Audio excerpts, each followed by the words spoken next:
Hello people, I've just come on today, not really got anything specific to talk about, but I just thought I'd come and have a quick chat with you all, for those who are interested. I've not even had a shave today, I'm probably looking a bit rough around the edges, but hey, who cares? So, today, I've had a bit of a reflective day today, looking at where I'm coming from, looking at where I am now. And where I am now, I'm just looking forward to moving forward, to be fair. But in order to move forward, you have to have a bit of a reflective stage to see or to acknowledge or understand where you're coming from. So that's been my day today. So I arrived in Jamaica, 7.5 years ago, with all my belongings from the UK in a crate, to look after my parents, who were elderly and really quite vulnerable, to learn that I'd forgotten quite a few things about my parents as I was growing up, as I hadn't lived with my parents for 40 years. And as that experience developed with my parents, all these images, flashbacks came of control, of manipulation. That was the start, I suppose. That was the start, where I had to fight my parents to even walk out the front gate. Where are you going? How long are you going to be? What do you want to do that for? Who's that person you're going to see? I've not seen him or her before. You know, all this stuff, you know, all this childish stuff that you would expect at, you know, how old was I then? 59.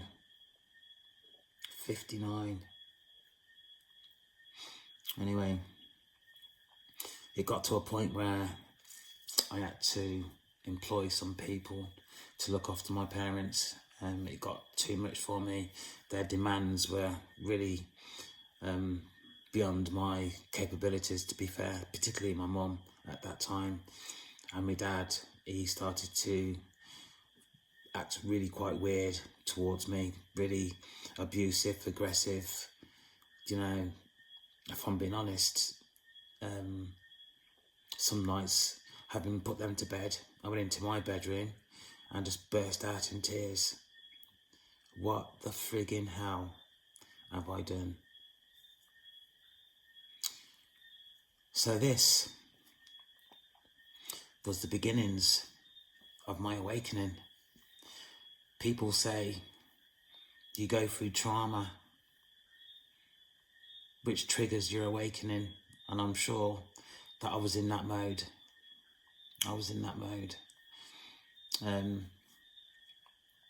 So I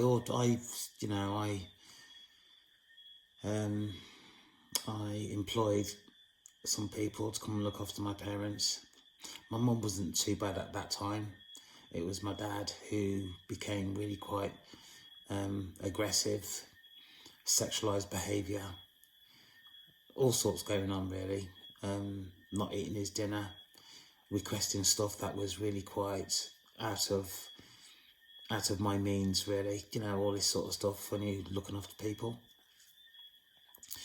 So, you know, people left, employed other people. They left due to my dad's behaviour. My mum passed away in April 2023.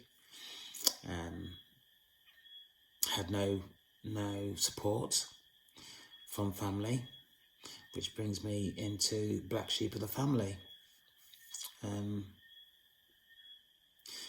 that was the realisation then that, for me, that there was something really quite wrong with the family structure and how the way I was treated, and then the way my father started to treat me as if I was something that dropped onto this planet from Mars, really. So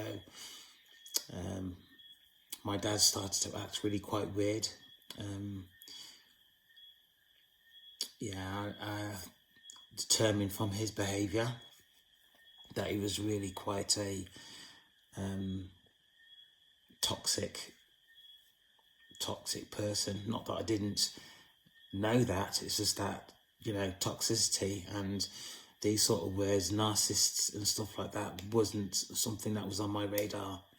Black sheep of the family wasn't on my radar. Burial procedures and arrangements wasn't on my radar. You know, all this sort of stuff was, you know, I was coping with. As I said, no support from my family, who was dictating, no support, but dictating what I did. Can you believe that? I know, it was really quite stressful. It was really quite stressful. So Mum passed away, buried her. My father passed away in May 2024. And that's when it really started for me, really. Really kicking into the awakening process. Some of the people that I employed here were really quite toxic also. Narcissist traits that I was actually dealing with. I think one of the employees was come from a what do you call it? A coven, really. This is really quite difficult, really, because there's quite a few things that I want to say, and even though I'm talking now, I'm just trying to sort out, shall I say this, shall I say that, you know, and all the rest of it. But, you know, it's like the channel was created on the basis of my experience. So even though I'm here sort of grappling with what I should be saying, I should just be really quite honest. And that's what I'm going to do, really. So I employed some people to work here with my parents who started off to be really quite nice people, to be quite honest with you. One person in particular I really got on well with, and, you know, I thought, well, what a really nice person, really. But as I started to become aware of what was going on with me in terms of my awakening and how it was affecting me, I was doing a lot of research, a lot of meditation. I was gathering loads of information. The information that I did get, I was actually passing on to this woman who I employed to work with my dad, to then realise that the information I was given to this woman, she was using against me in terms of trying to manipulate me. I was really quite honest with the fact that I thought that I was, you know, a chosen, but she was really quite, I wouldn't say opposed to that, but she was just trying to manipulate me for what I had and my finances, really, to be quite honest with you. This person and other family members felt it in my aura. This person was trying to manipulate me, actually eliminate my thoughts. It really, this was really quite horrendous. And then one day, I found out how wicked this person was, and it gave me quite a fright to know that this woman was quite a demonic type energy person who was intent on controlling me to her full capacity. Really, to a full capacity. That actually put a fright in me, to be honest with you. And I started to pray a lot. People that I'd spoken to in the community, not about what was going on with me, but people that actually go to church and stuff like that. I started to talk to them, and in talking to them, they were, unbeknown to them, they were giving me quite a lot of information, which I took on board and started to practice. And this is when I had a comment in my mind that I had done nothing wrong. And from this point on, things for me really took off. I started to pray a lot more. I'd started to ask God for different things, help me, and to my surprise, the things that I was asking for was coming through. They were happening. I asked God to help me with this woman who was really starting to take a hold of me, and he helped me. He helped me. And if I'm being honest with you, if it wasn't for God who helped me, I don't know where I'd be today. And I'm looking straight into the camera. I am being absolutely honest with you. Whoever's listening to this, I am absolutely being honest with you. My experience in terms of God and my relationship is true. It is true.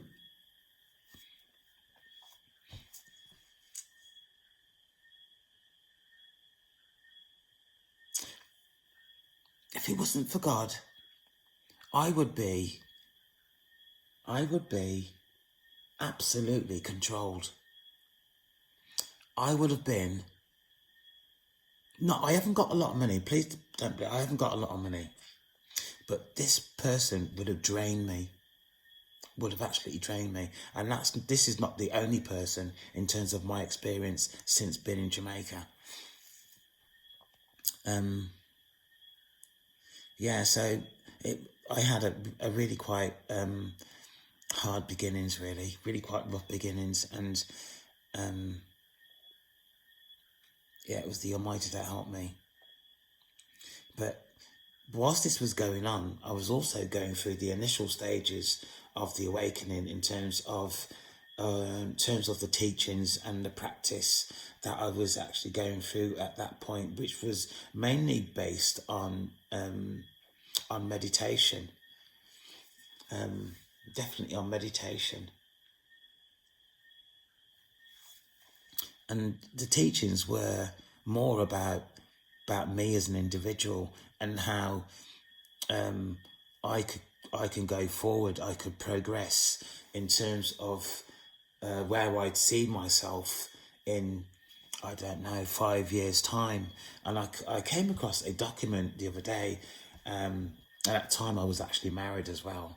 And I came across a document where I said that I don't see my marriage lasting very long, and that in the future I wanted to move away from this house that I'm living in now. It's a family house, into my own property. Yeah,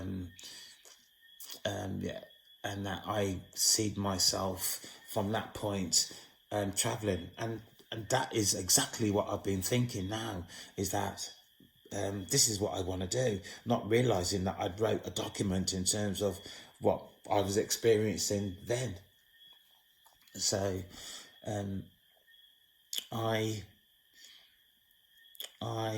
started to really suffer emotionally and mentally with the different experiences that I was having. Not only one with dealing with somebody who was really quite demonic, and her family, but also my parents, who were very controlling, my mother passing on, my father becoming really quite aggressive, and it was my father who actually woke me up in terms of witchcraft and demonic entities that were actually in him, if I'm being honest, in him. And another experience that I was having also is that I lived downstairs in an apartment, a 3-bedroom apartment. My parents used to obviously live upstairs. Every so often, there was a a smell, a dead smell that used to go through the upstairs accommodation. And I really didn't understand it, but it was spirits. It was spirits that were going through the apartment upstairs. People, I can't express to you enough about, and what I'm telling you now, it's not even cutting it, what I experienced. It's not even cutting it. I can't be precise enough in terms of what I'm thinking and how it's coming out, but to actually smell the dead. At one point, I had to employ a spiritualist to actually come through and do whatever he felt in terms of getting rid of the spirits that were coming through the accommodation upstairs. And although it did work, it didn't last for very long, to be quite honest with you. So there was spirits going through the accommodation upstairs. My father said to me one day, excuse my language, I don't normally swear. My father said to me, a lovely day, sitting outside on the veranda, he turned around to me and says, "Give them the fucking money." And I said to him, "Who the hell are you talking to?" I think my father thought I meant, who the hell does he think he is? The reply from my father was, "I'm a demon."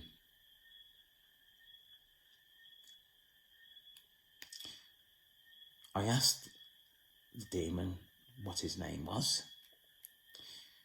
He just says demon. I asked the demon who else in the family is a demon. He told me. I confronted this person. This person said yes. This person described themselves as a master deceptor.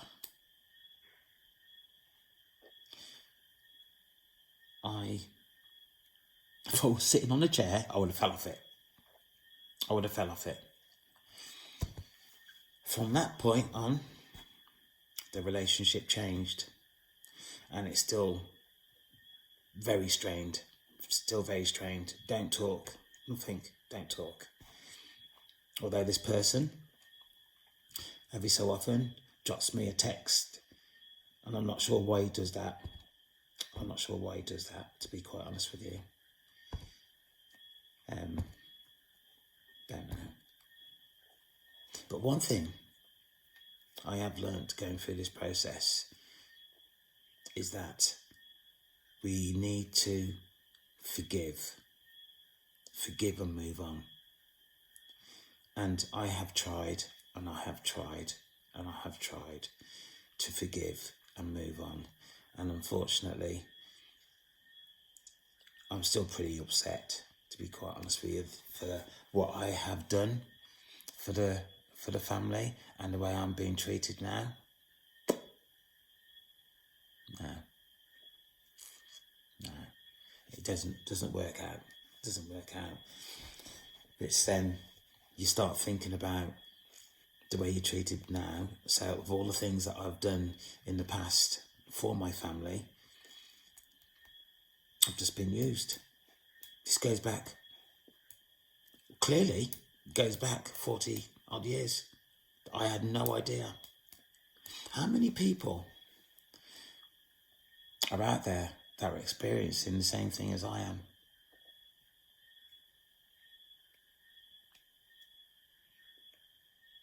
It's very soul-destroying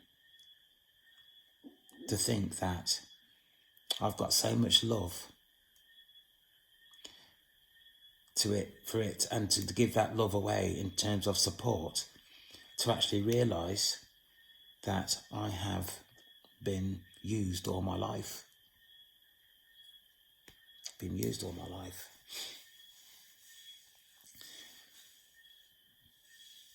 There are people out there that need a lot of support, and now I'm not getting it. I'm not getting it. I'm not getting it at all. I got married to a lovely, lovely woman. I absolutely love this woman. I think for me, it was love at first sight. If I'm being honest, it was love at first sight. And despite the difficulties that I was experiencing with my parents, my wife did not really offer me any support, to be quite honest with you. And the more time went on, the more I withdrew from her and she withdrew from me, and it got really quite awkward and difficult. I found after she'd moved, in the bedroom that she was sleeping in, I found candles, and it made me think back to some of the feelings that I was having at that time, and the only thing I can put this down to was candle magic. And then I started to think about my life and how the relationships that I got myself involved in were very controlling, and I basically just gave my will away, really. So the only thing I could say is that I've been in a controlling relationships for all my life, where I just gave my will away, really. That is my fault. That is my fault. But just to let you know about my experience, really. So yeah, so I got married. All-time record, this one is. Lasted 14 months.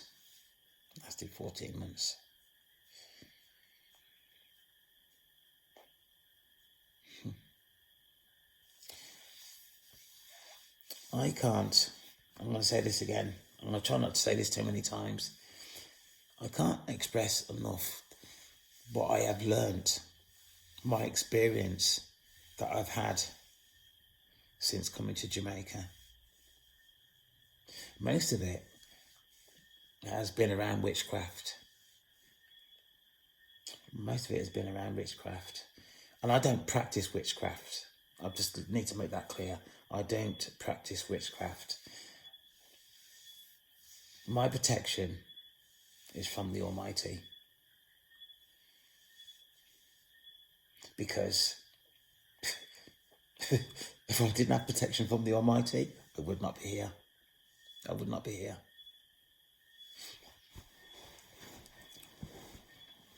People who practice witchcraft, practitioners, warlocks, whoever, they can access your aura just like that. The amount of people that I have felt in my aura, it's probably the majority of people that I know since I've been in Jamaica. Give or take a few. That is a lot of people. So if you think about it on that respect, really, there are a lot of people that have some sort of skill in terms of witchcraft. Some not so good, some amazingly good. My mechanic lived the other side of Mandeville. And one day he introduced me to an English guy who lived in London.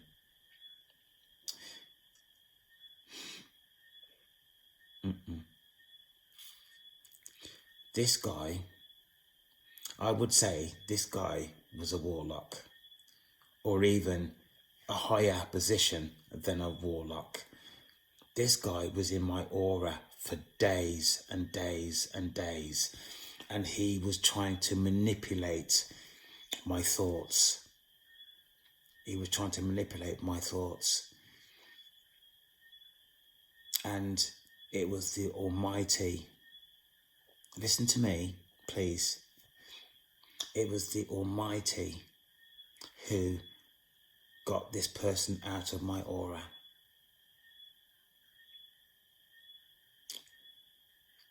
This person,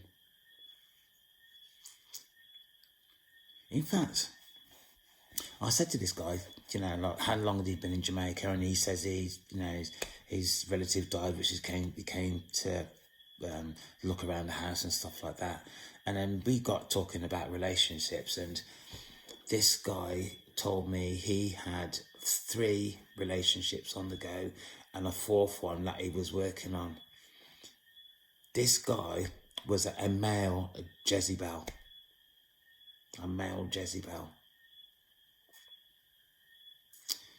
He was in my aura for at least 3 to 4 days. And even after that, I could sense this person trying to access my aura again.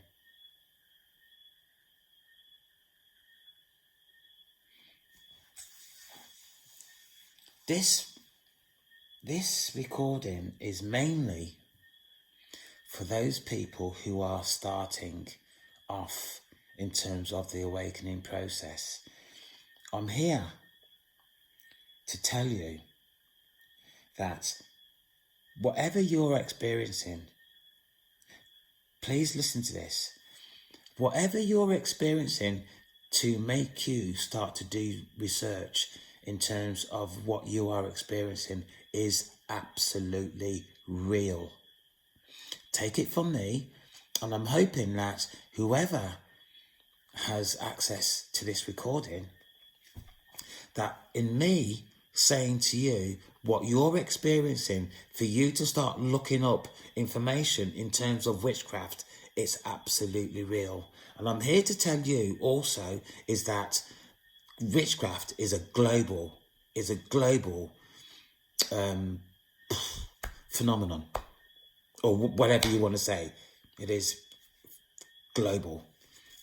Another thing I want to say to you as well, I'm not sure if you've got this far in terms of your awakening process at the moment, but the spiritual realm is also real.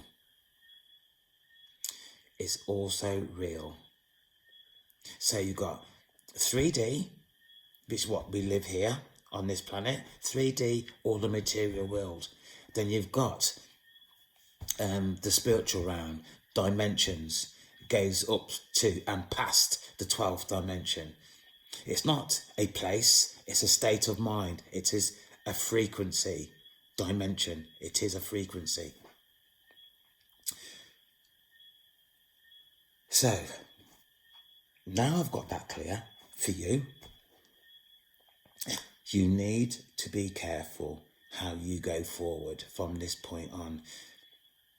I'm not asking you or telling you, or I'm not saying to you that you're paranoid, but it can make you paranoid, and it can make you scared of people, because you'll start to get to the realization that there are people out there, the majority of people actually, shall I say, have some dealings in witchcraft.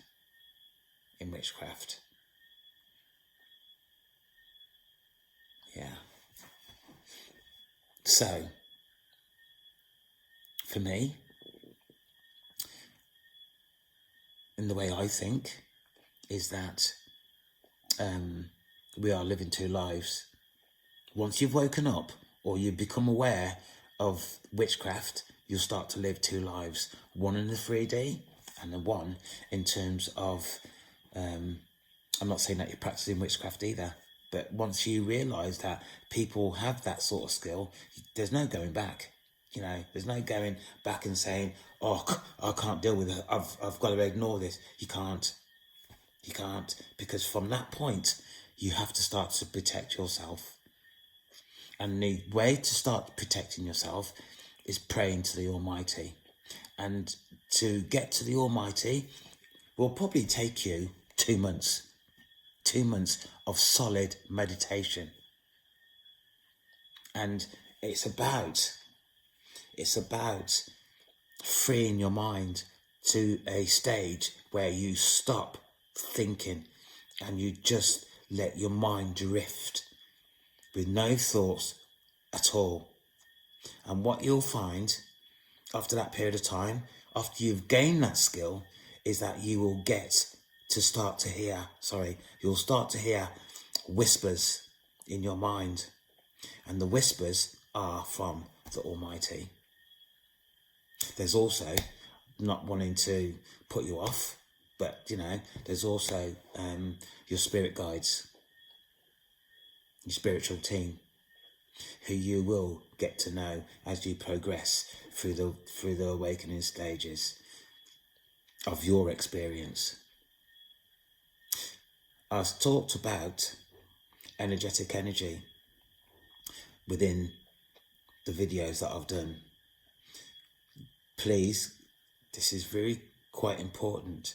Go back and have a look at the energetic energy, because that is quite an important stage of your development going through this process. Absolutely important. If you ignore energetic energy, you'll end up getting yourself in serious trouble. You need to understand what that is. And then build on what I've said in my video for your own good. So you then need to start doing your own research going forward. And it's really quite important. Don't rely only on what I'm saying to you or what anybody says to you.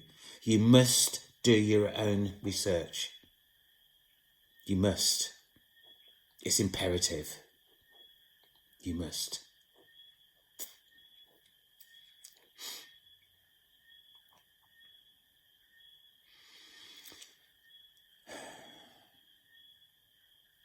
Yeah, so I think this is going to be me for today, really. We're now 33 minutes in. I don't like recording over half an hour, unless it's something that is that I've put together. Really, this is just a talk for me. I just needed to offload a little bit, I think, really. Just offload a little bit in my own little way. But people, if you ever wanna have a talk or whatever, just drop me an email, and you know,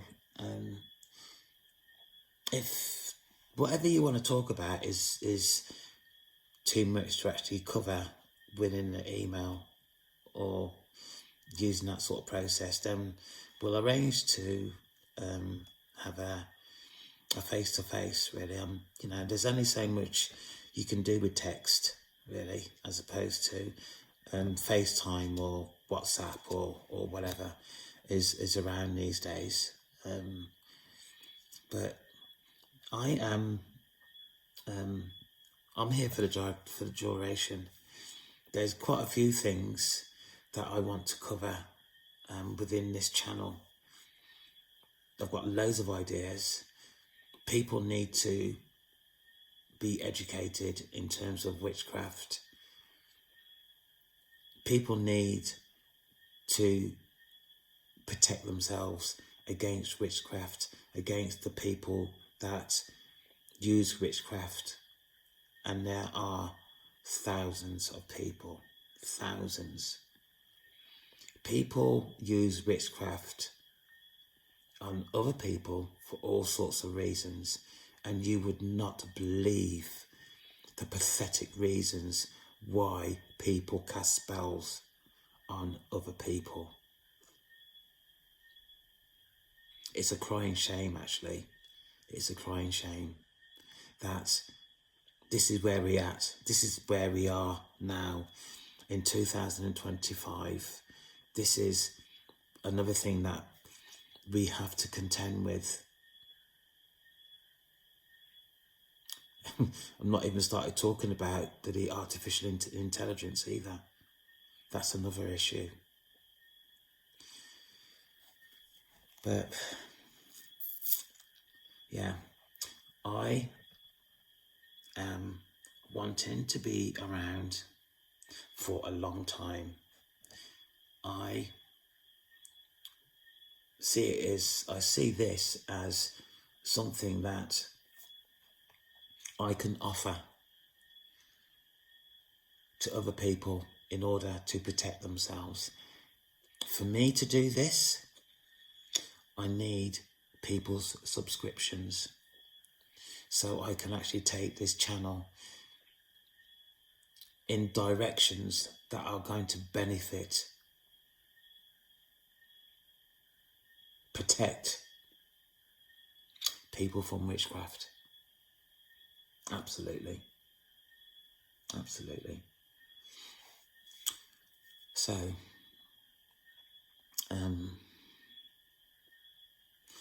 I think I'm done for this evening. I think I'm done. I don't even know what I've talked about. Don't even know what I've said. So, people, as a parting note, witchcraft is real. Absolutely real. And if I could, I'd shout it from the rooftops, because I don't care. I don't care anymore, because I know it's real. I know it's out there. I know there's some evil people out there. And you know, when you think about witchcraft and how many people now, thousands of people are practicing witchcraft, and you think about generational curses, and how generational curses are also around today. Most families are affected by generational curses. So, looking into that, and generational curses are in every family. You got like alcoholism, drugs, domestic violence, offending behaviour, all sorts of offending behaviour, sexual abuse, emotional abuse. The list goes on. Have a look at what is going on with social services today. Look at social services clientele. Generational curses.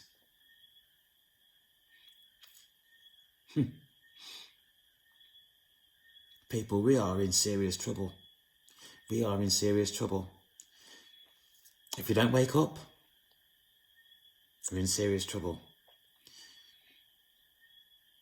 5 years' time? 10? Look at it now. Look at where we are now. Where are we going to be like? What's it going to be like in 10 years' time?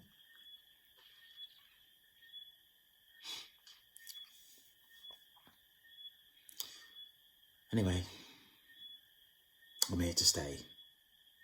Please support me. The more people I can get to, the better. If I've got to you, pleased to meet you. My name is Ian. I'll be back again with another recording. Take care for now.